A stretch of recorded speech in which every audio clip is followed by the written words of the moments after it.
All right, guys, it's time for the Next Level Guy Show, a men's interview, interest, and improvement-focused podcast featuring interviews with the greats from all industries to help you better your life. Each week, a new episode features an interview with one of the greats, covering all aspects of their story, from life hacks to tips and protocols that have allowed them to live life on the next level. We then highlight concrete action steps that you can use to improve your life. And now, your host, Ian Dawson McKay.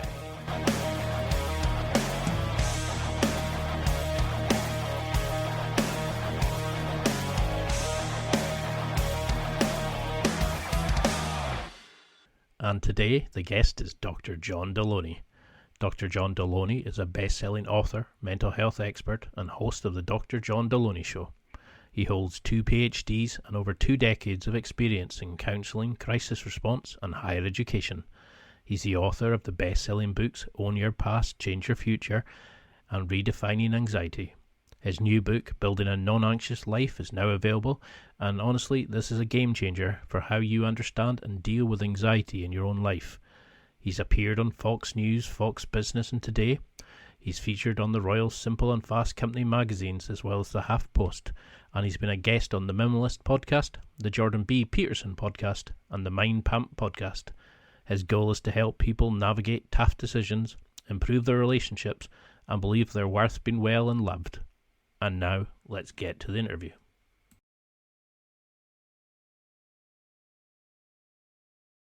But thank you so much for coming on. You've been a dream guest of mine for quite a while now. If you had to give the cliche elevator pitch, what would you say? How do you sum up this amazing things that you do? Oh man, I am a husband and a dad just trying to figure out what's the best way I can love my family and what's the best way I can be a citizen and in a world gone mad. And I think that probably sums it up the best. I left a dream job in a great career.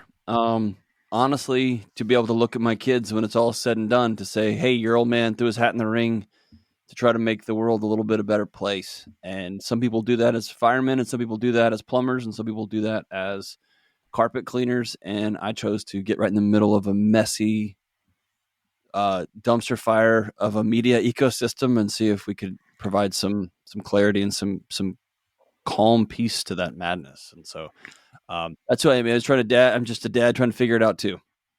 Well, you're doing an awesome job of it. I mean, you're changing lives with your talk show. You're motivating people. You're inspiring them. You're taking them out of a dark hole that they thought there was no way out of it. And you've even brought out a fantastic new book, which I was very lucky to get a forward copy of. It generally is a masterpiece. I love the prompts, the way that you lead people to find their own issue, to come out of their issues, to find themselves, discover more about themselves. But what's your opinion currently on the normal healing modalities when it comes to anxiousness, anxiety, depression, etc.? And what led to the book coming out? Why did you see the need for a book on this kind of topic in particular? I mean, I think if you go in and you're diagnosed with an anxiety disorder, I think the treatments are pretty effective across the board. The bigger question I had, it was a light bulb moment for me a while ago, and I'm a nerd of nerds, man. I was reading some nerd articles in my nerd little office in my house, in my basement. And office is a way over glamorization of what actually it is, but it's a little space in my basement where I was reading nerd articles. And it was this light bulb moment for me. More people than ever before in human history are under the care of a mental health provider right now. And more people than ever before in human history are being medicated for some sort of quote unquote mental health disorder. And yet the statistics continue to come back and say we are anxious out of our minds, we're depressed, we're ADHD, we're OCD, we're all of these clinical diagnostics. And I just don't buy it that we all broke at the same time.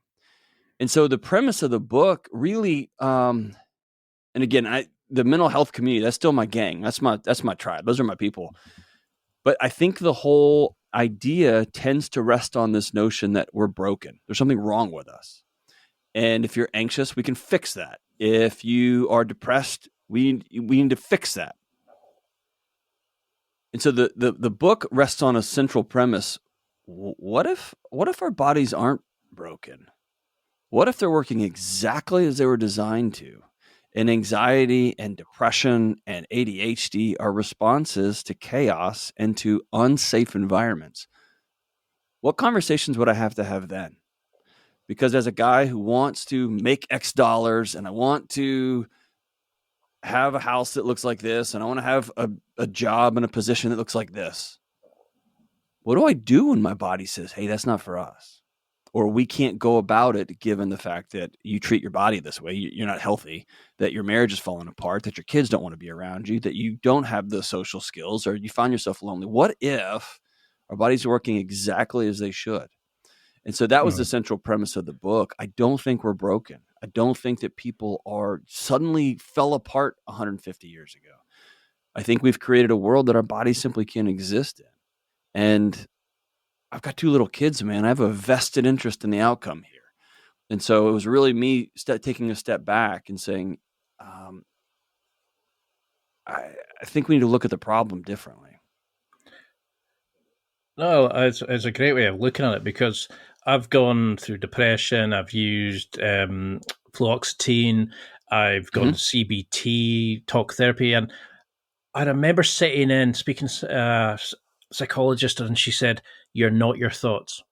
These are just intrusive thoughts. These are things your brain is getting. I was like, sorry, what? Because you associate that voice in your head as you. That's your personality. That's what you need to do. You don't realize. And you always tell the truth to yourself, right? You always tell the truth to yourself, because why would you lie to yourself, right? And you don't realize your brain can be your worst enemy, and it can be like a prison that you carry around. And I think that's what a lot of guys, though, but you're taught to be strong, dominant, masculine. The knobs like Andrew Tate. Oh, you have to be the manly man, and you can't ask for help. And now when you look at all these guys are finally getting avenues like yourself, your books, to realize it's okay not to be okay. How do you find men's health, or just mental health in general? Do you see the sort of similarities of men that are coming in? Has technology ruined us, do you think? Because instead of taking us together and connection, it's built isolation. Are you seeing a difference in the anxiety now that we had, like what our grandparents would have had? Obviously, they had wars, etc. Are we too easy? I mean, well, there's actually some pretty interesting conversations to be had around that. I guess to be a nerd about it, I kind of reject the notion of mental health on its own. That's an academic bifurcation. There's no such thing as mental health and emotional health and physical health.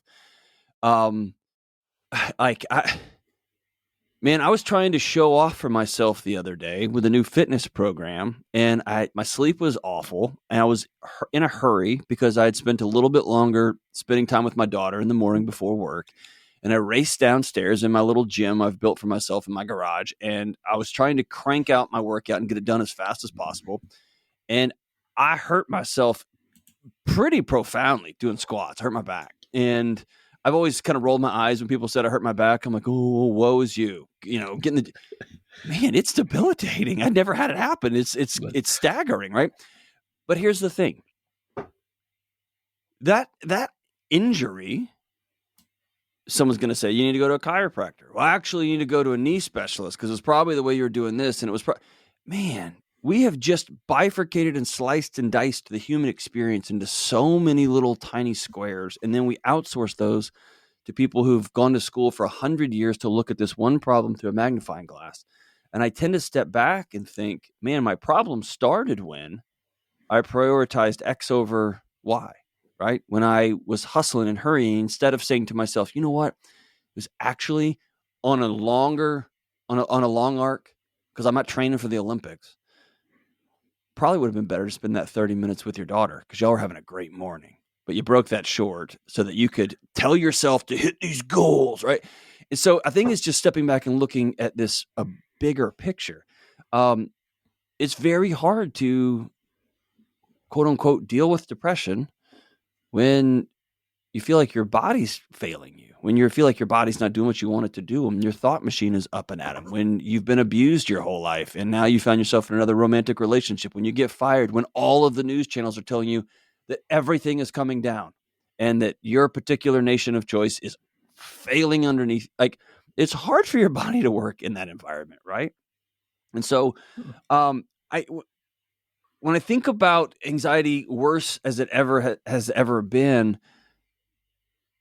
my grandparents had a common narrative. They had a common story. They had a common mission.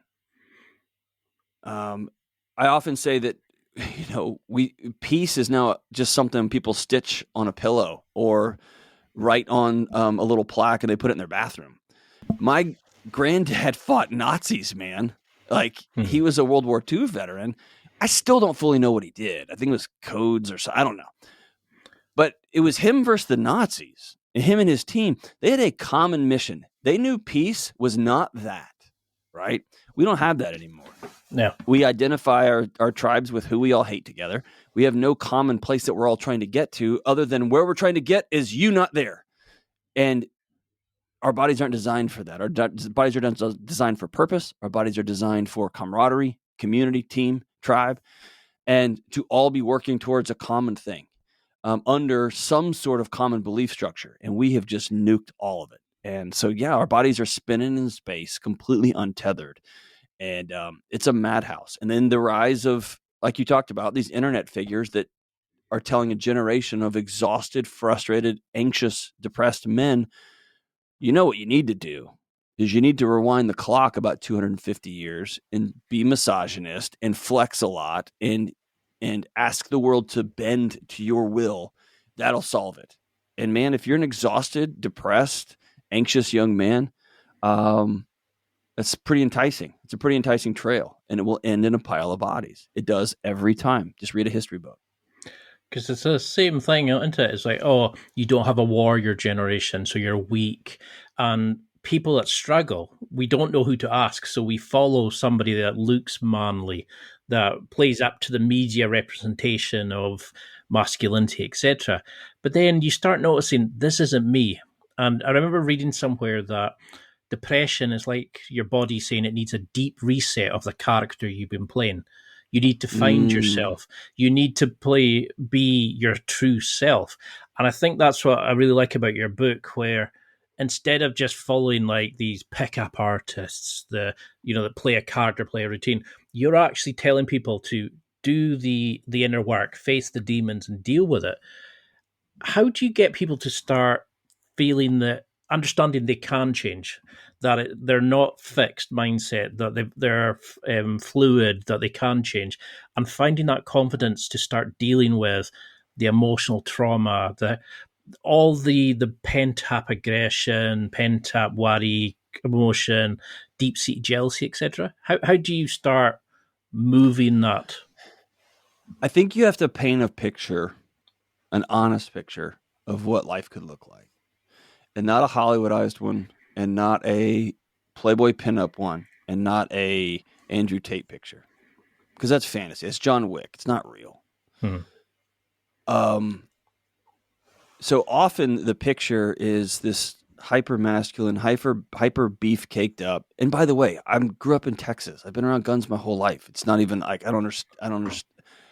I exercise. It's not a matter of throwing away things that's like, oh, you're just, no, that's not what I'm saying at all. I think it's starting not from what this looks like, painting a picture, but what does this feel like? And I've sat with people who have net worths that are so far beyond me that I'll never, ever, ever, my great grandkids couldn't catch them. And I ask them, what do you want it to feel like when you walk in your front door?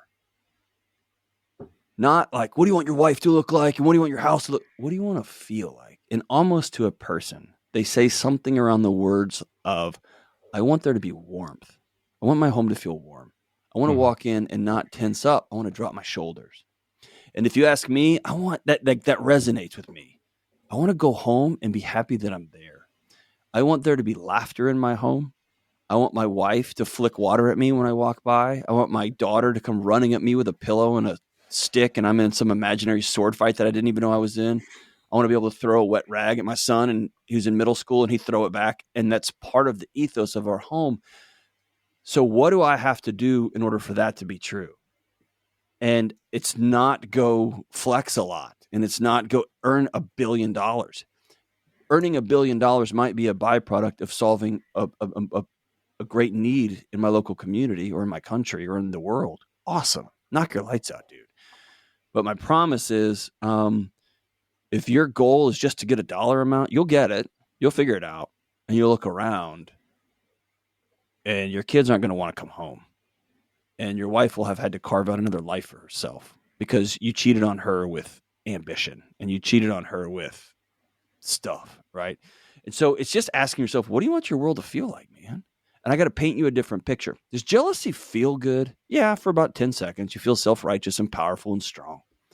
And then what? And then you feel less than. The world resets itself and reality presents itself. Like what if, right? What if you tried something else? Because what you're doing is not working, right? All that starts with painting a different picture. Because you see that, don't you? It's like when you're younger, you want the money, you want the fame, you want the girls, you want the casual sex, whatever it is.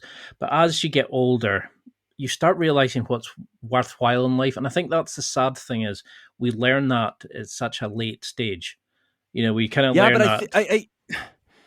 I think we want those things. But I think more than that, those are symptoms.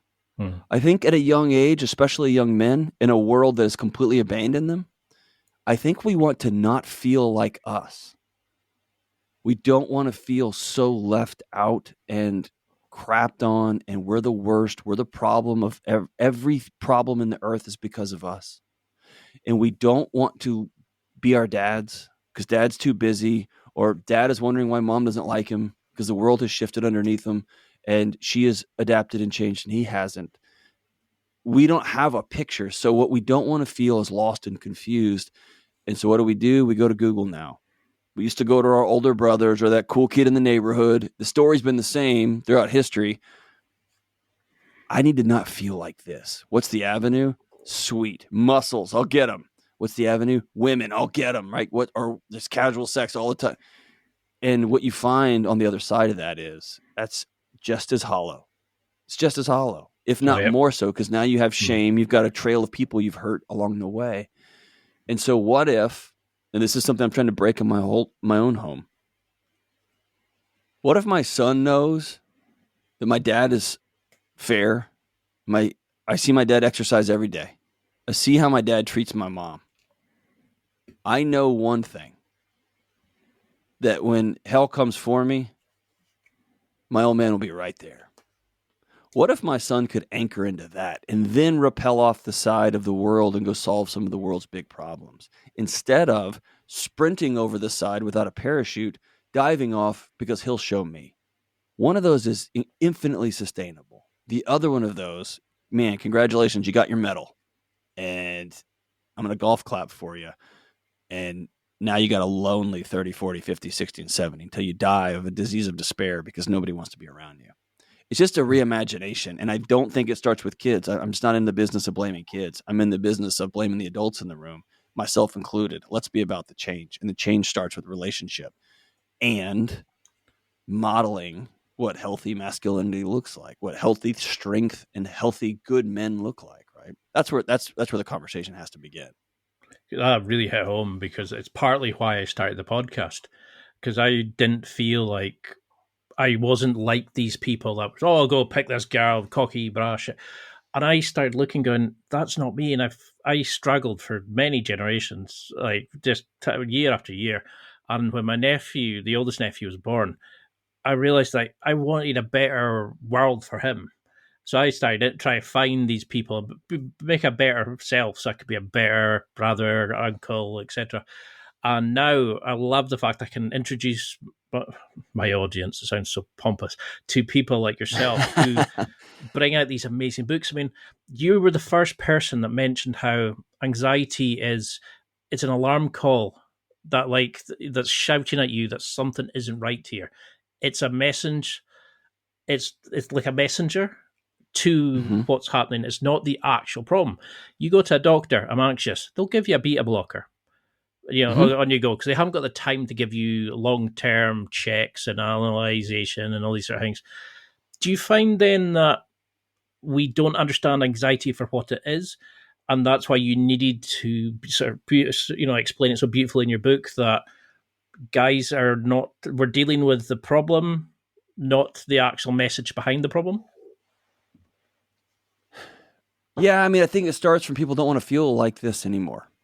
And I don't want to feel like this. And we have a culture that's addicted to comfort. We have pathologized. Our chief demon of our time is being uncomfortable. Everybody wants to avoid discomfort. They want to avoid looking across the aisle to a political opponent and go, actually, I think your plan might work. We don't want that. And so we go to war, even if it's in our best interest. It's ridiculous. We don't look at our wives and our girlfriends and say, you're right. I've been treating you like a car engine trying to fix you. You didn't need that. You're actually smarter than me. You needed me just to sit with you, and I'm uncomfortable in that silence because I feel useless. I'm sorry. We don't know how to do that, right? And so we go to the doctor and say, I don't feel good. I don't like this feeling. And they do what they're trained to do. I was trained to do what we're all trained to do. How long have you been feeling? And give me an explanation of the feelings. And if it matches a certain chart and a certain graph and a certain timeline, they stamp a piece of paper. You have this, whatever this happens to be. And that allows them to get paid by the insurance company. And that gives you some sort of instant relief. Oh, I have a thing. Whew. And they say there's 50 different medications we're going to try because there is no tried and true one for one size fits all. We're going to throw spaghetti up against the wall. And you let me know in the next 2 months, 6 months, how this is working. And if you feel like you're going to hurt yourself, call this number. And then they're on to the next. And so it is a relief off the bat to be diagnosed with something, to be labeled with something. And I think it can be helpful to name the dragon. And also, it's way easier than sitting down and saying, what in the world is going on in your life that this is how your body is choosing to respond to the chaos? Let's talk about that. That takes time. It's long. It's laborious. I often don't even know that I'm carrying around messages from my childhood and trying to act them out as an adult. And my body's like, whoa. And so I think it's something, right? So yeah, it's hard. And that's why I always want to go back to what if your body's not broken? What if it's mostly working as it should? You hear that, don't you? People kind of accept as a badge of honor. Oh, he's just the ADH kid. He's the hyperactive, And I think that's the thing is we don't understand that our behaviors are shaped by our upbringing, by how we saw love in our family, how we saw masculine traits pass between men in the family. Because my mother is one of the most loving people, unconditional love, will go out her way for anybody. Where my dad is he came from a family where they're very emotionally cold. They kind of struggle to kind of express their emotions and things like that. So I kind of see it from both sides, and I feel like I've got two different parts of me sometimes playing when I react. And I sometimes feel like you struggle to rise above the automatic behavior. And I think you mentioned that in the book. Yeah. It was a Dr. Brewster, the trigger reaction behavior. Oh, Judd Brewer. He's the GOAT when it comes to the actual neuroscience behind anxiety. He's amazing. But yeah, I quoted him in the book. I actually quoted his editor who was reading it, talking about people wear their anxiety as a badge of honor. It's a hall pass, right? Yeah. Hey, sorry I was late. I've got this thing. Sorry I snapped at you. I've got this thing. And sorry that fill in the blank because I've got this thing. And how much easier for me is as a parent to say, my kid's acting like that because he has fill in the blank. Instead of the harder question, which is, I really want to make X amount of dollars. And that means I'm going to be gone this much. And my little boy is asking himself 24/7, 365, why is that shiny little box he holds in his pocket more important than me? Why does he make more eye contact with that shiny little box? Why does he call those clients back? And I'm trying to show him my story I just wrote. I'm trying to tell him about the T-ball game I had. And he's like, yeah, hold on. This is more important. And as a man, I can tell myself I'm doing this for my family. I'm doing this for my kids. And there's some truth to that. There's some honest to God truth to that. And I'm also doing it for my freaking ego because I don't have the skills. Here's a funny story, or actually a sad story. So I worked in higher ed forever, in universities forever. And I was a leader. I had in some points hundreds of people reporting up through me, and the cachet, right, was butt time in seats.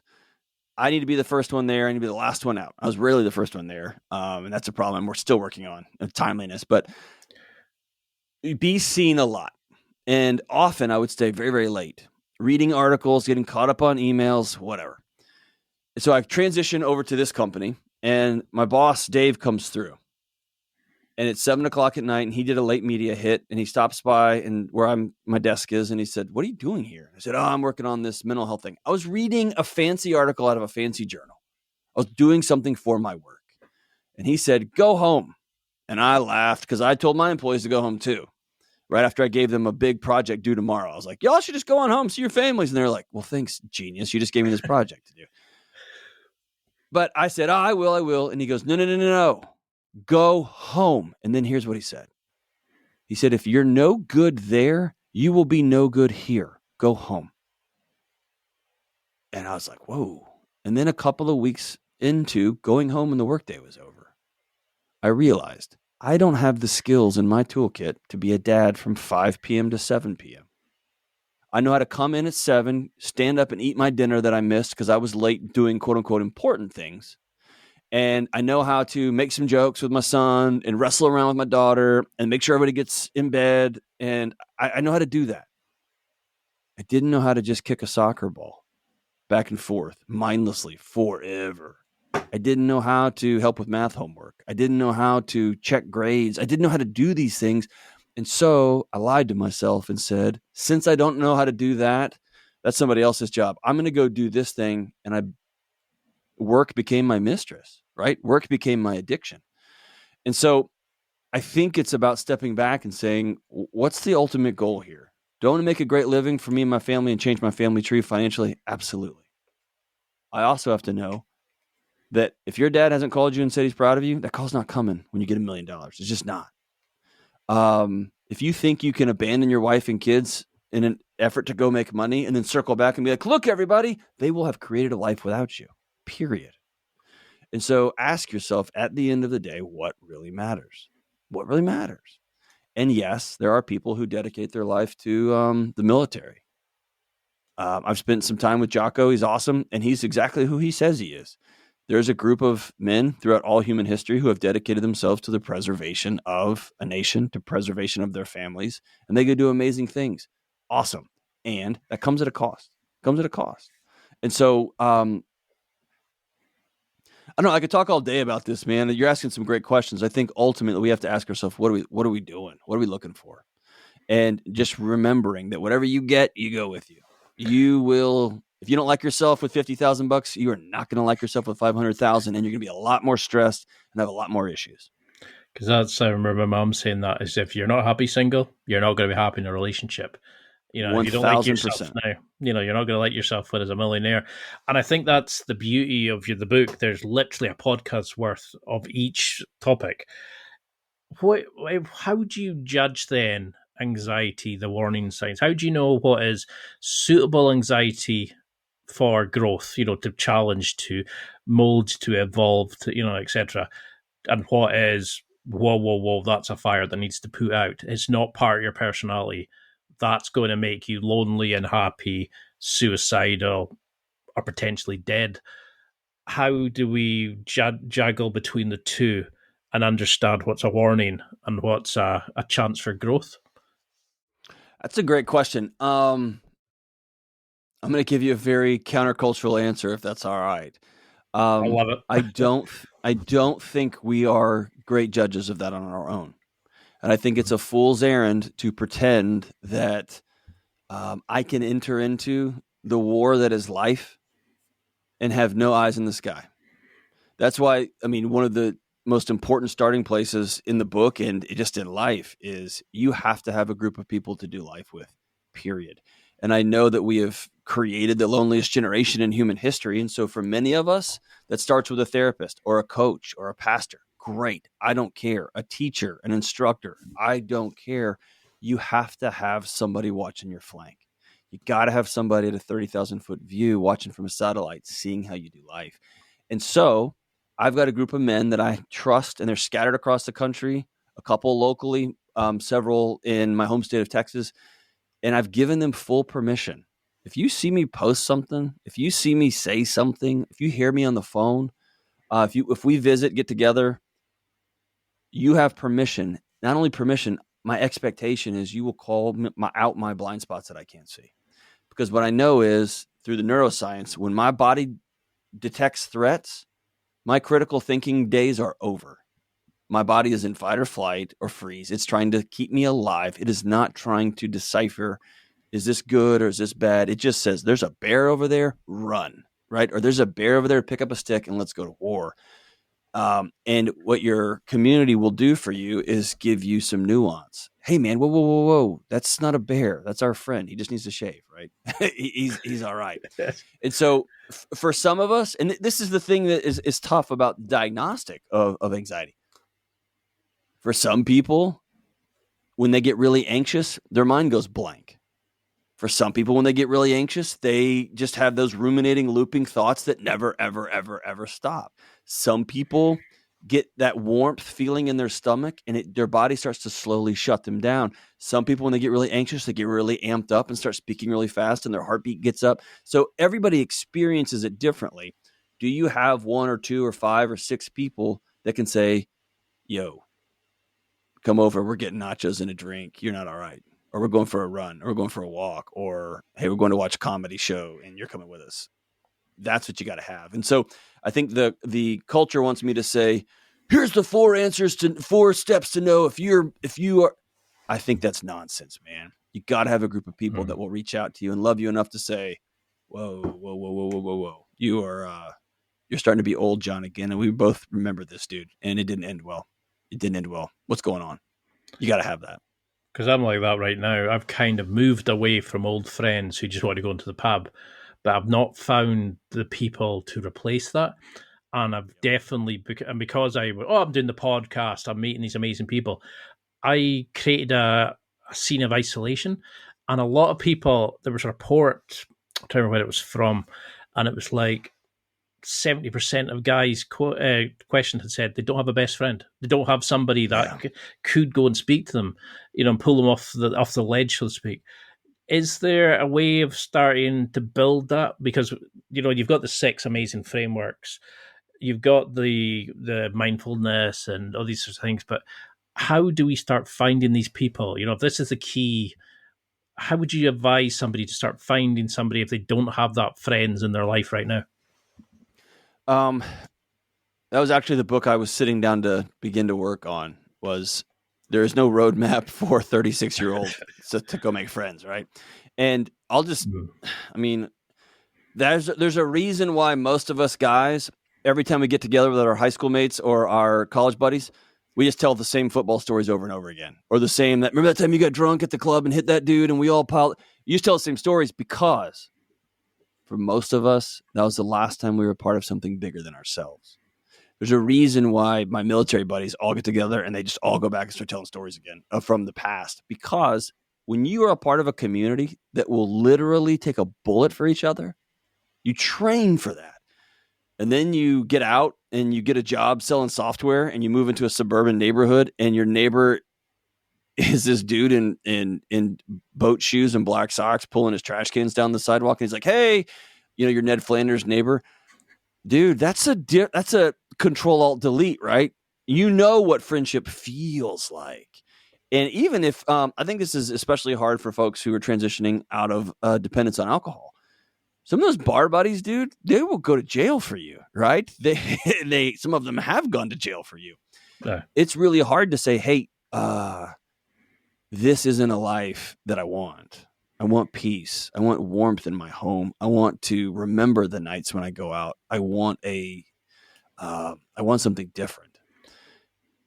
But man, meeting a new friend. So here's the thing. I'll be as honest as I can. The only path forward that I've been able to find so far is as follows.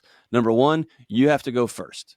Stop waiting on somebody to reach out to you. You've got to go first. Invite that dude at work. I bought 6 tickets to a concert tonight, a comedian tonight, and I literally just got on the horn at work and know some people like stand-up comedy. It's like, hey, y'all want to come with me? Here's the tickets. One of them I even gave away, right? And it was really, really expensive. It's worth it to me to have a gang. We're gonna go tonight. A couple of these guys I've hung out with, a couple of these guys I've never hung out with.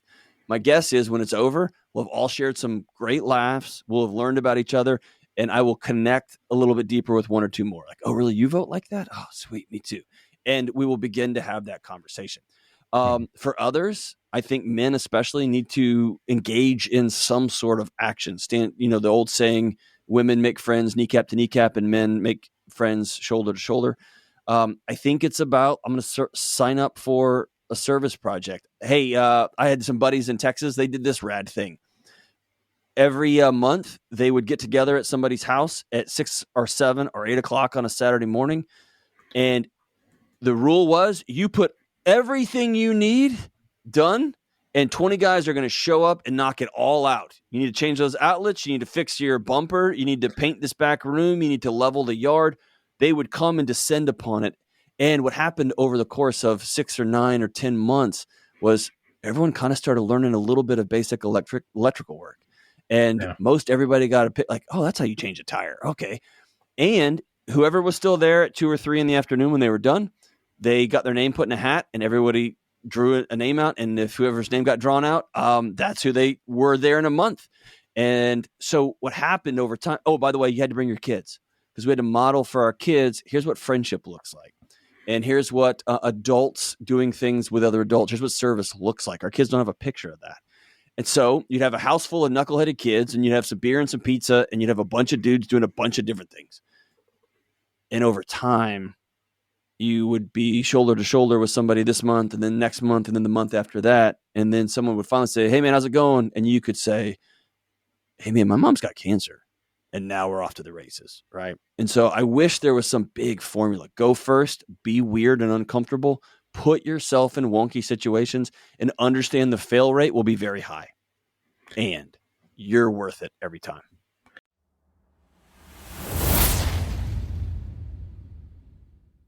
It's time for a quick break. There are millions of potential products to buy, so how do you know which ones are worth your hard-earned money? Simple. You go to nextlevelguy.com/affiliates and explore those that will transform and improve your life.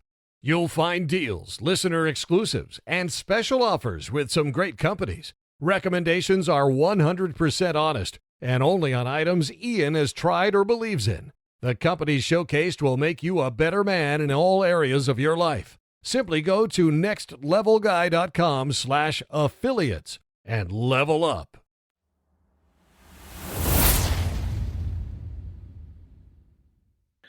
Because that's the thing, it's like, I remember you had a guest who phoned in and said, I don't think I deserve friends. I don't feel like I'm worthy for friends. Nonsense. It's heartbreaking, isn't it? It's like that there are people now who are sitting so lonely, the best time for them is the day at work because they get human contact. And I know what that's like coming home to, like after being up, seeing family and surrounded by noise and love, and suddenly you come back to your city 5 hours away and you go, what am I doing here? And it's soul destroying. And I tell you this? Go ahead. Sorry. Go ahead. No, I was just going to say, I come from a village, like a Highland rural village, where you are feeding sheep and you're throwing bags of feed around, and you knew everybody played football together till like the night's coming in. Suddenly you go in a city centre. No, that's your cubicle. That's your bus. You don't speak to anybody. You don't interrupt. You don't invade personal space. You don't like hug. You don't. No. You just blinkers on you go. And I think that's why I love projects like the Shed community. I don't know if you've ever seen that, where the old guys come together. It's magical, yeah. And it's like, why? Like, I love Meetup, for example, where they can go in and do, like, I always say you should do volunteer work because you're giving back and you're helping and you're giving service to other people. and all these articles about men's friends groups are patronizing. It's like, if you need to make friends as an adult male, majority of people have a friends group that are your university friends, who then you slowly move out and you build your new friend group with your wife and your kids. I think it's terrifying how we've created this like ecosystem of what it's to be a man, that you've got to be out by yourself, your own little area. And we definitely need more people like yourself to saying, this is BS. It's connection, not isolation, you know? Yeah. It's good. Look, man, in the States, they call them diseases of despair. There is absolutely no reason why we should be dying younger with the resources that we have in this country, period. With the scientific acumen, with the treatment abilities, with our insights and knowledge. Dude, we have everything. And we're dying younger. And I heard one physician say, we are lonelying ourselves to death.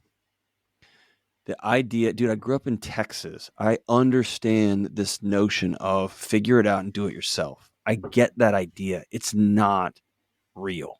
It's a myth. It's fake. And we've got these proxies, video games. Dude, I can put on a headset and play video games against some kid in South Korea, in Ireland, in Bangladesh. And I can say I've got quote unquote friends that I'm quote unquote connecting. You're not. There's a difference between communication and connection. Communication is transmitting data. Texting my wife, I love you and I can't wait to see you. That is not love. That is not connection. That is data transmission. I texted her. Her body feels me when I walk in the door and my shoulders drop and my eyes crinkle up and I smile and say, I'm so glad to see you. And I pick up my underwear out of the bathroom. That's love. That's connection. And so, cool. Keep texting your high school buddies. Dude, that's awesome. I did that the other night. We were bagging on one of my buddies, guys that I've known for 30 years. It's amazing. And I can't lie to myself and use that text thread as a proxy for a body in the present in Nashville, Tennessee, 17 hours away from that place, or probably 12 hours from that place, that is screaming, hey, we have found ourselves on the plains of the United States and we have no tribe. That means we're probably going to die. We're going to die from exposure. Find people now. Find people now. Find people now. And what do? We climb up and we duct tape a pillow around that alarm yelling at us, find somebody, and we duct tape over it with another drink and another drink or another Netflix show or another video game or another side hustle or another project at work. And we just drown it out. What I'm finding the older I'm getting, it was really, really rad. I mean, it was like a lifelong dream for my last book to hit number 1 on the Wall Street Journal bestseller list. It was amazing. And I write about it in the book. My boss called me instantly. It was awesome. I high-fived the people that I was in the van with. We were on a book tour, and I high-fived them. I called my mom, and I called my wife. And what I realized is as I was writing over the course of 6 to 9 months, I started skipping the nights the guys get together. I started skipping the lunches that I have with my buddies here in Nashville. I'd quit calling my friends back, and I would just text them like, things are crazy, bro, instead of sitting down for an hour conversation. And I looked up 9 months later, dude, and I've got the best friends in the world, guys that would die for me. And I sat in my hotel room with the number 1 best-selling book, and I had nobody to call. It would have been weird to call some of my old friends 9 months later and be like, hey, a cool thing happened to me. They'd be like, awesome, man, cool. Where you been? And so what did I do? I put my feet under the covers and went to bed. And so, dude, it was cool, and it was hollow. And what I found in this adventure, writing another book, is, man, being number 1 is going to be awesome. That's the goal. That's what we all want. We're shooting for it. We're doing everything we can. I got a whole team of people working for it. And I promised myself to be about the process this time, to celebrate the good stuff, to be angry about the bad stuff along the way, to enjoy the adventure with people. And I think it's going to make for an infinitely better experience on the back end. I'll tell this story when I'm older. When I'm 85 years old, if I make it that long, I'm going to tell this story because it's a lot more fun than, oh yeah. And then I went home and went to bed. Right. That's a lonely story. I love it. It's because I've been in the same situation. You do amazing things and you're hanging, I've got no one to tell. apart from family, who have I got to share that with? I think that's the big component is like in the book, you talk about mindfulness, the need to kind of listen and understand where the voice is coming from, rise above the automatic behaviors, understand what the alarm is trying to mention. How do you start becoming mindfulness? Because you've got some amazing prompts in the book about how to think about it, to kind of get people's thoughts, etc. When we do start catching and thinking, oh, I'm going to get no, I'm not angry. You step back.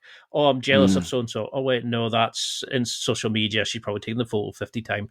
You start noticing these things. How do we start analyzing we are changing?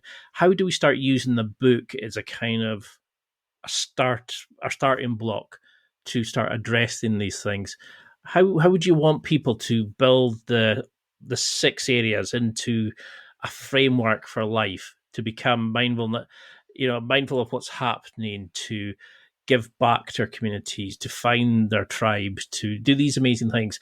How do we use the book as a starting point for true change in our lives? I think it starts with the very first step in the book, which is you got to choose reality. Mm-hmm. You can make a bunch of money and you can look really good without your shirt on, and you can have a number 1 book. Awesome. That's all good stuff. And your body knows that your marriage is falling apart. Your body knows if you roll over and get up in the middle of the night to go to the bathroom and you slip and fall and hurt your back, that you have no one to call. And listen, your body would be failing you if it let you sleep all night, knowing you're all alone. It would be failing you. Your body would be failing you if you have a big mortgage and a car payment and student loans and a credit card bills. It would be failing you if it let you sleep all night. Why? Because one wrong statement at work and you get fired and you lose your home and your car and your ability to get groceries. Your body's on high alert. And our culture says that's normal. That's the way to live. And your body says, whoa, we're not safe. And so it starts with choosing reality. What's the state of your marriage? What's the state of your finances? The state of your job? What's the state of your relationships? Do you have anybody to call? And if not, that is an emergency. That is a solve that now. Even if you got to walk into a church building, even if you have to go join a bowling league, I don't care what you do. You have to make that a priority. Then when it gets to mindfulness, honestly, when I hear the word mindfulness, I just instantly roll my eyes. I just think of like some fat guy with a white beard on a cloud. Like, I don't have time for that. Here's what I mean by mindfulness. I think you can distill it down into 2 words: awareness and curiosity.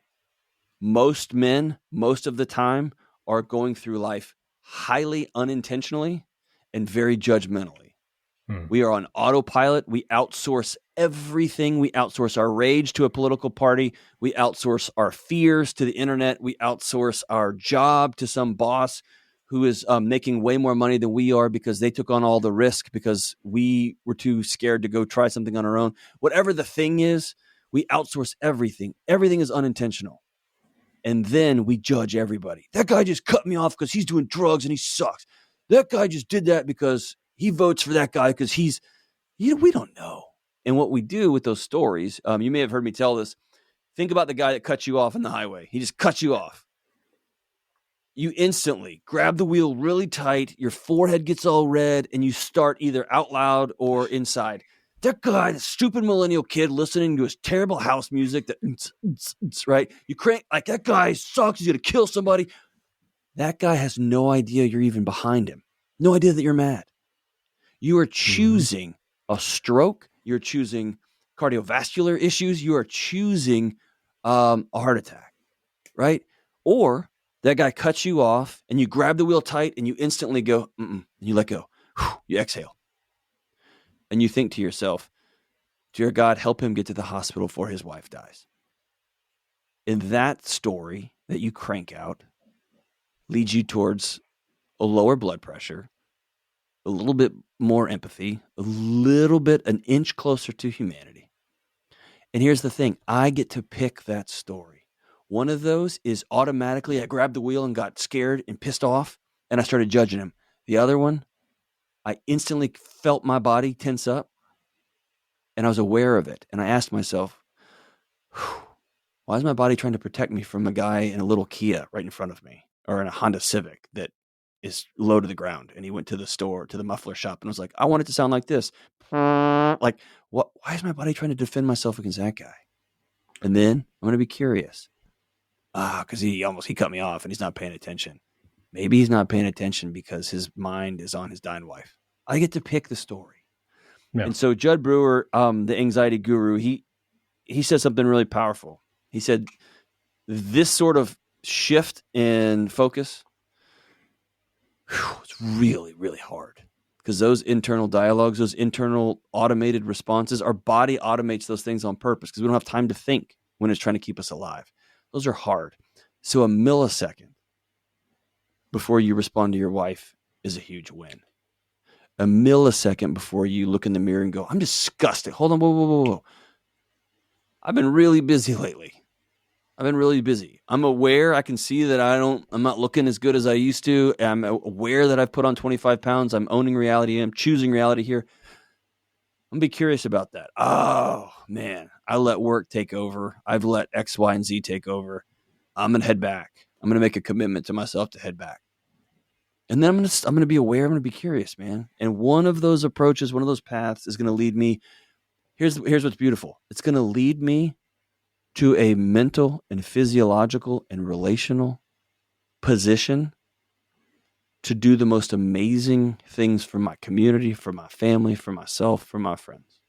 The other one is going to feels powerful in the moment, and it's going to put me in the grave. It's going to make me useless for my community. Jocko calls it detachment. Dr. Brewer calls it mindfulness. I don't care what you call it. You have to step back, and you have to practice the skills of stepping back, exhaling, and say, what's the smartest move? Not the move that's going to feed my ego, not the move that's going to make me feel strong and I can post about on Instagram. What's the wise move right now? I'm going to pursue that. And we're going to go that route. And that's something, bro, that's something we practice and we practice and we practice, and we fail and we get mad and we swear at the dude. We flip the dude off in the car next to us. We have that other drink and that other drink. We start to text that woman back that we're not married to. I'm going to practice.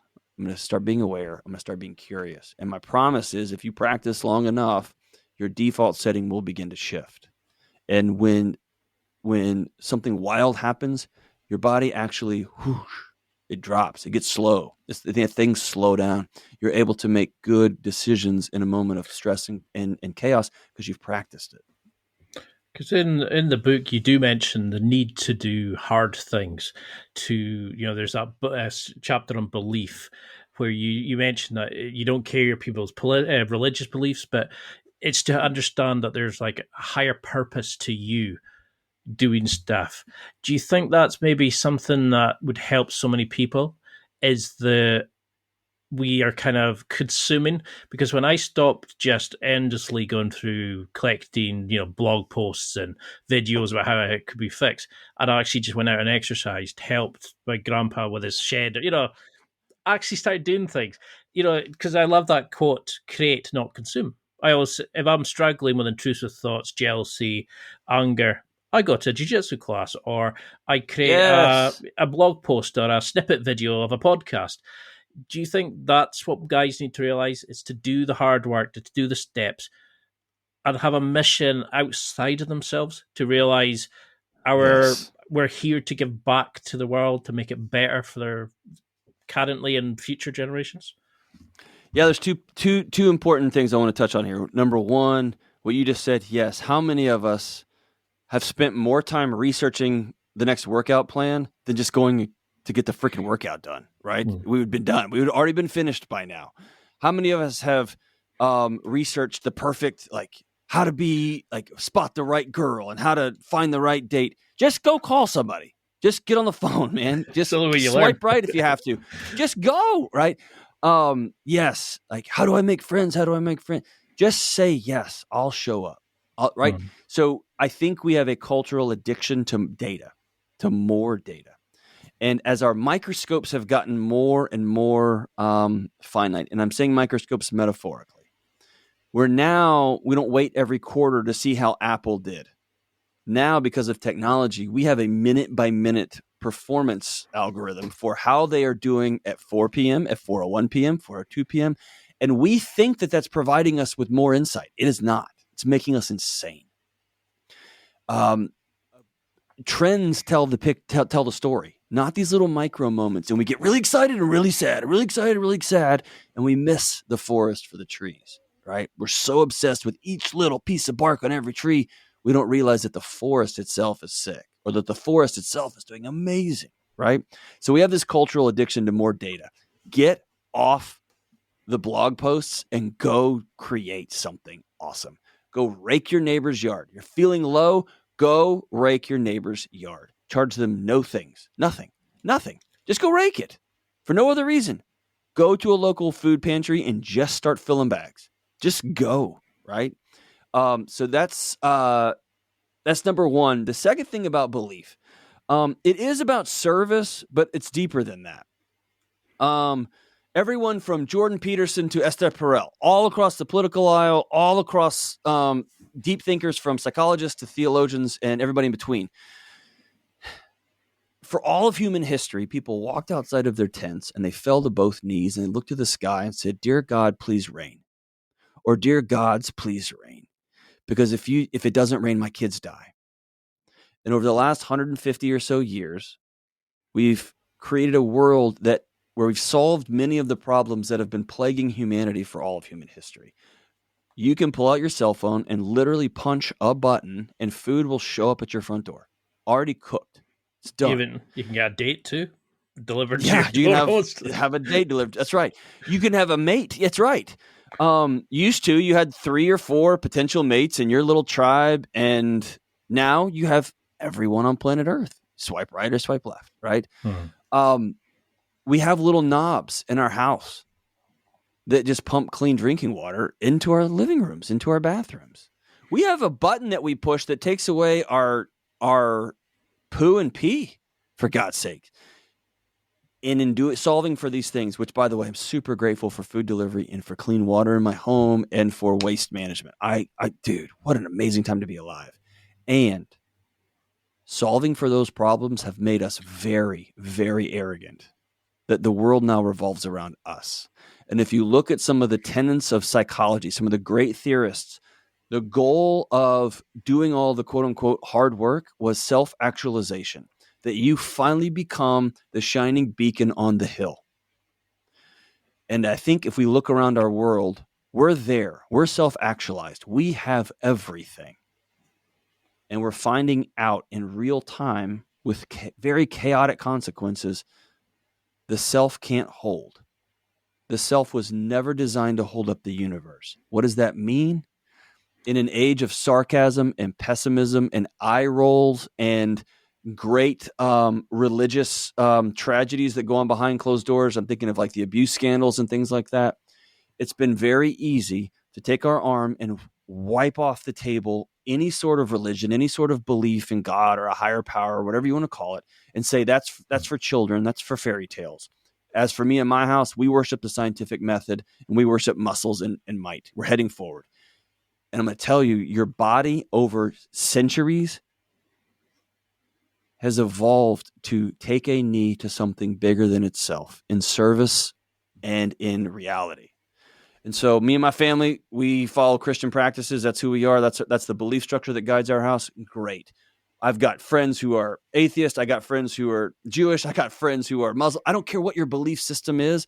What I'm telling you as a cornerstone of a non-anxious life is you have to stop trying to hold the universe up because you simply cannot. My atheist friends, who I love dearly, they're some of my closest friends. Their kids play with my kids. They might believe in the birth and life and death and resurrection cycle of nature, that they're going to live this life and die and become part of the soil and a tree's going to grow. Great. You have to do the work to begin to believe in something. And for some of us, that is getting over our arrogance or our hurt or our religious trauma. And I'm going to go back into a church building. For some of us, that's sitting down with a friend and saying, I don't even know how to believe. I don't even know what that means. For some of us, it's like, hey, tell me about your faith. And they may be like, well, we're going to talk about that here. And it's like, I do. I'm going to learn. Like, teach me.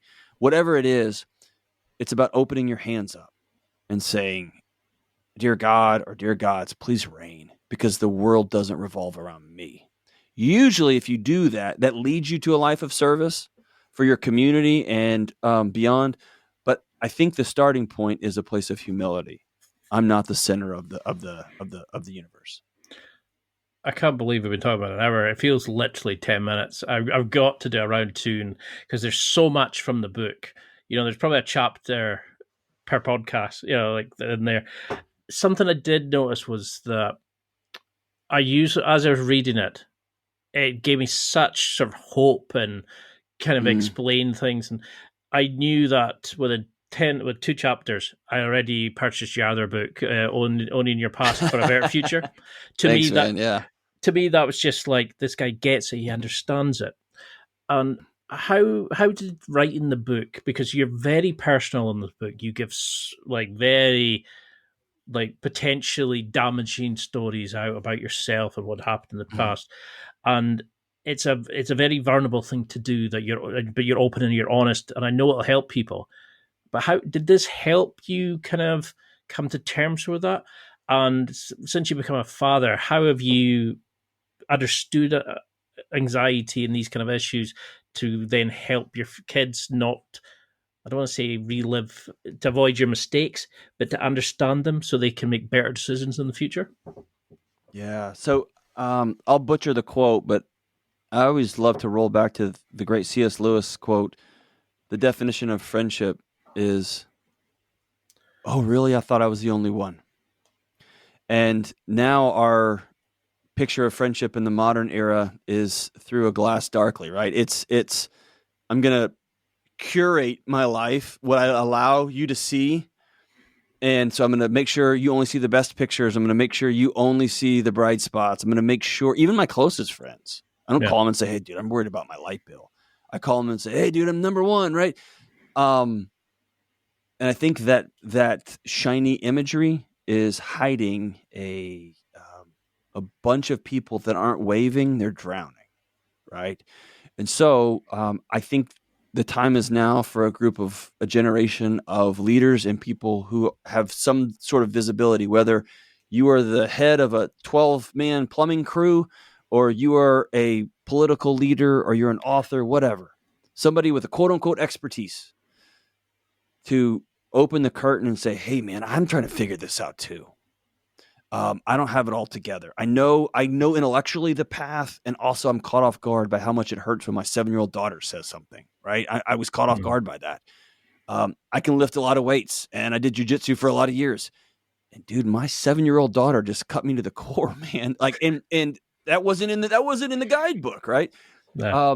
What happens is a bunch of men have 7-year-old daughters that say something that make them want to wither and turn to dust. They sure as hell aren't going to say that out loud because they've never seen somebody say that out loud. I'm done with that life, man. There was a chapter early on called The Biology of Secrets, and my editor said, dude, that's a level of nerd that nobody wants to read. My contention is that secrets will kill you. Untold stories will kill you. And so I'm done with that life. Let's put it out there. Let's have the conversation, and let's move on. As it comes to having kids, man, I've become a lot more graceful with myself. I'm trying to do something that I don't have a roadmap for. I'm trying to become a dad that I've never seen exist before. And by the way, my dad's still alive. He's an amazing guy. He's an incredible guy. But I'm trying to do something a little bit different, and I don't have a roadmap for it. And so similar, if somebody turned on the lights to a basketball court and they handed me a round ball and said, go play basketball, my first couple of years of shots would look awful. The ball would be bouncing all over the place, and my shot would be weird. And I would need some coaching. I would need some instructional videos. I'd need a picture of what this looks like. And over time, I'd figure it out. And then I need some sparring partners. I need some guys to come in and say, whoa, you shoot like that? That's amazing. Or, dude, I want to be able to do that, to dribble through my legs like that guy just did. And so having a group of men around you. And so having kids has, I still get anxious. My body's still there. I don't want to live in a house without a smoke detector, right? So my body gets anxious because it's designed to, and that's a good thing. What I let that anxiety do now is lead me to a solution. It doesn't scare me and make me run away. And when I'm faced with an anxiety that I don't understand, dude, I just call my counselor. I call a group of men that I've invited into my life, and who has invited me into their life, and I deal with it that way. And so it's a very open-handed. Dude, writing this book, it about did me in, because about halfway through I realized, I'm living a very anxious life because of the choices I'm making, and here I am writing a book to everybody. And so about halfway through, that book went from me lecturing the world on how to live an unanxious life to me pulling up a bar stool and saying, I'll take one, and looking down the bar and being like, hey guys, I thought I was the only one. And so it's definitely me walking with you, not at you, man. Because that's a great chapter at the end where you kind of went, I realized I wasn't living the life that I was talking about, so I need to do it myself. And I really related. I was like, I wasn't living the life that I was portraying on this podcast, and I've only started doing that recently. And I'm dealing with flaws and my own intrusive thoughts and stuff. And I think that's the thing, is by putting it out there, it releases the power. But that helps people who have never maybe had a masculine person or a father figure or whatever you want to call it in front of them. So you've given them a framework, you've given them a guide to say, this what didn't work for me. Try these things till you find your own way. Go and give back, go and find your tribe, go and help other people. And I think that'll make a much better world. You're shaping people and saying, go and find yourself. Try this, find this, trial that. It's a beautiful message you're giving, and I would have happily read that chapter, because 2 chapters in, I'm buying your other book. That's how good you are. And I know you know a guy. So I'll just ship him to you. So no worries. Well, I'm struggling not to go into my own personal stuff, and so we've got to do a round 2. But what would you want people to take from this? What would you want them as a summary, a way to use your book? If they came to you in 6 weeks, if they phoned you up and said, I read your book, what would you want them to hear or to say? What do you want them to take from this episode? Wow. That you're worth something different. That you're worth going to bed at night because you're tired without a bunch of meds. That you're worth getting up and having coffee in the morning because you like it, not because you have to. That you're worth a boss that doesn't abuse you, and you're worth you deciding what you do tomorrow, not your vehicle lending bank. You're worth a marriage and a relationship with your significant other that brings you more laughter and warmth than it does stress. And you're worth a relationship with your kids where they don't just walk in the house and slam the door in the bedroom and bury their face in a screen. And you're worth getting up and doing really hard stuff. Yeah. You're worth being the man that we all need in this culture, both now and in the future. And that means getting up and doing hard things, real hard things, putting yourself in really challenging situations so you can grow. It also means asking yourself, why am I doing this? And for who? And plugging in with your spouse, plugging in with your friends, plugging in with your community, being a teammate and a tribe member worth laying down your life for. And so it's all of it, right? It's all of it. But it ultimately comes down to, dude, you're worth that. And none of us got that message. You're worth that. Let's start there. What happens if you have somebody, because I had this when I was just starting the podcast. Somebody said to me they had committed a crime. They wouldn't say what it was, but they felt worthless. They felt like, oh, what's the point? And I remember saying, try, do this, volunteered, go and do this, etc. And I interviewed a couple of amazing people, and one of the quotes was, don't tell me what's, you're happy to admit.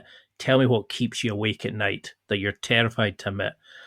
How would you deal with somebody, like a guy coming and saying to you, I was in jail, I was this, I was that?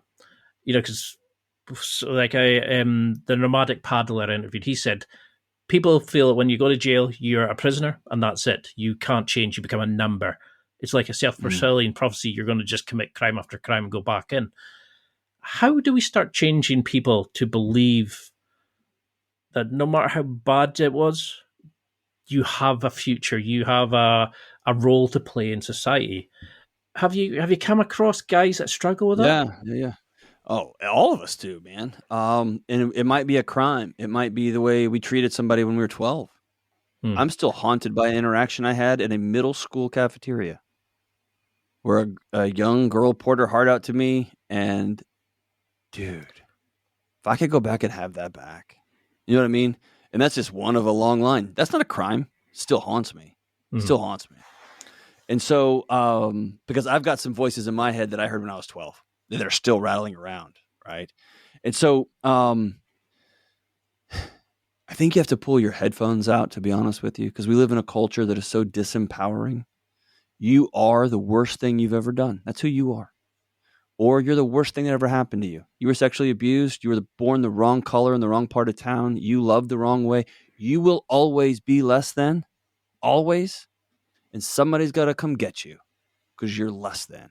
Oh, you did this when you were a kid. Oh, you did this 15 years ago. Oh, you sent this tweet because you didn't understand that this was hurtful. You're done. As a society, we are finished with you.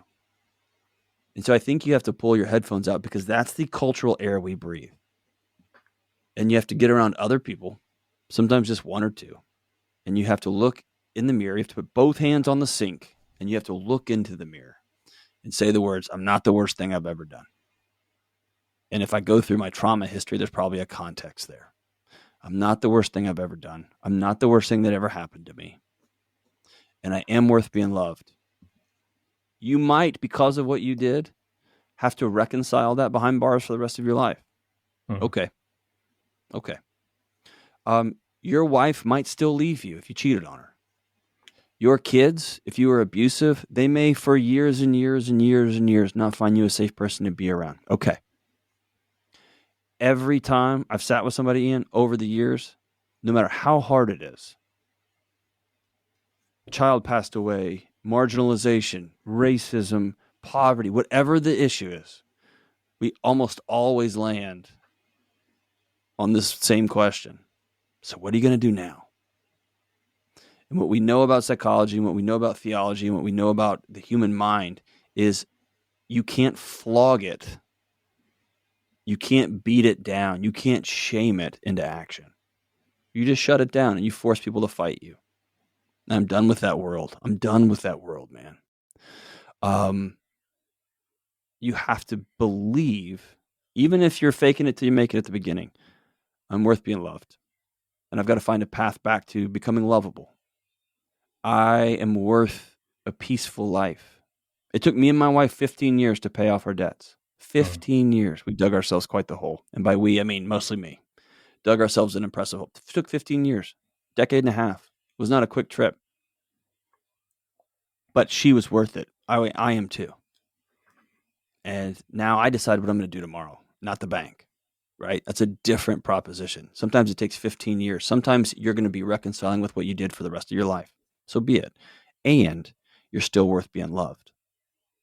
The people who have hurt me in my life, some of them, I will never talk about it publicly. They're worth being loved. They did some pretty rough stuff. But them living in a life of misery.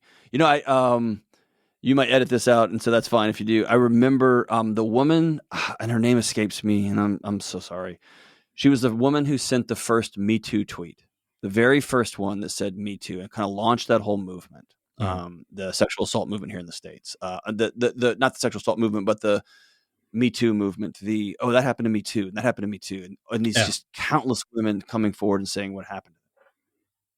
And then one of the famous guys, I think it was the head of the film studio, was arrested for Harvey Weinstein, was it? Yeah, Harvey Weinstein. That's right. And I listened to an interview with her and it was really profound because she said, Burke, Tarana Burke, yes, really, really brave person. Tarana Burke hit the first tweet that said Me Too, hashtag Me Too. Whenever Harvey Weinstein went to jail, she said that her account got blown up with, hooray, finally, I hope he gets raped in jail too. I hope he gets what's coming to him. And she said, people don't get it. I want there to be no more assault. That's what I'm here for. Not for everyone to get theirs. I want this to stop. People to stop treating themselves this way. Stop treating other people this way. That's the goal. Not retribution and revenge and war. It is stop. And I think most of us have gone to war with ourselves. I think most of us cannot stand the person we see in the mirror. Enough. You're worth being loved. I don't care what you've done. You may have to pay a societal penance for it. Great. You're worth being loved. Period. I think that'll help so many people, because I was feeling that just now. My brain was going, but what happens if you hate yourself? Because I hear that a lot of people saying, "Oh, I'm not worthy of that. I don't deserve that." And people I've interviewed have said, I've interviewed guys who have killed 10 people, and he said they're still worth it. And I think that's the problem. Is I used to say to, that person cut me off, treated me badly, bullied me, whatever. Oh, well, hope they're doing okay. Whenever I would feel angry, jealousy, whatever to them, I'd say, I hope they're doing well. And that cut out all the bad behavior, it stopped the track of the negative emotions. But I still was just eating myself up. I was a dick younger. I've done bad things and stuff. Never got caught and all that. I feel regret now, 15, 20 years later. But I know that I have to justify that by being a better person and doing good things, helping others. And it's sad that we destroy ourselves. We won't do what we'll do to other people. We won't allow them the mercy of saying, okay, I hope you're doing well. And I think that's what you're helping with this book. Well, if you can't forgive, if I hang on to the things that other people did to me when I was a kid, it's a choice I'm making in the present to die a little bit younger, to not be present with my wife and kids because I've spun my body up. And it's a choice that I am making in the present to allow that person that hurt me so many years ago to continue to hurt me right now. And I'm not going to give them that power. Their power over me is over. It's done. I make it sound really simple. That's a lot of counseling and a lot of therapy and a lot of hard work and a lot of journaling, right? That's years. But choosing to not forgive, choosing to wish ill on people is that old AA saying, it's drinking poison, hoping somebody else will die. That person's going about their day. They're not thinking about me 1 second. And so I'm not going to give them any more real estate in my mind and my body than they've already taken back when I was young. Right. And that's also the versions of me 15 years ago. People say, I did bad things 15 years ago and I'm not that guy anymore. Thank God. None of us are. My 15-year-old version of me 15 years ago, that guy was an idiot. A stone idiot. Thought he knew everything. Guy was a moron. You've got another one here. But that guy was doing the best he could with the tools he had. Yeah. And that guy was trying to achieve success with the only roadmap he had in front of him. And the way I changed that legacy is I'm going to make sure my son has a bunch of different roadmaps and a bunch of different pictures of what success looks like and different men that he can call on and rely on. And I think that's how we change. That's how we turn the whole thing around. I love it. And going to war ends up in a pile of bodies, right? And if that's what we're here to do, to realize, we had to go through that to then make sure we give back and help others, I think that's worth it. And I think that's what we're figuring out now. I think, honestly, the book is going to change so many lives. You're going to help shape so many young people to go and become the people who they need to be or could be, not who they are by, society, parental abuse, manipulation, whatever you want to call it, or what society shows is meant to be men. So it's a fabulous book. You're doing amazing work. Just this alone will have helped so many people. I can't wait to get you back on. But how can we keep in touch? How can we follow your social media, the talk show, the books? Just bask in your amazingness. How can we follow the journey? I think my wife would be like, hey, he's not that amazing. She basks in it too much. Not that great. You can check out the show at the Dr. John Delony Show, anywhere there's YouTube or anywhere you get podcasts, and you can download it. And it's just a call-in show. People call in with challenges they're experiencing, whether they're mental health disorders or they are relationship issues or marriage issues or whatever. People can call into that show, and I'd love to have your listeners call in if they've got stuff that they want to bounce off a neutral third party that just committed to sit with them, and we'll figure it out. You can follow me at John Delony. My preference is that you listen to this podcast and you turn your phone off and you go do something pretty cool, whatever that might be. Rake your neighbor's yard, clean your neighbor's windows, go fill up your neighbor's car with gas, go do something. If you're going to spend some time scrolling, you can follow me at John Delony. You can find me there. And you can pick up this book anywhere you buy books. I'm really, really grateful for the conversation and your hospitality, man. I'm super grateful.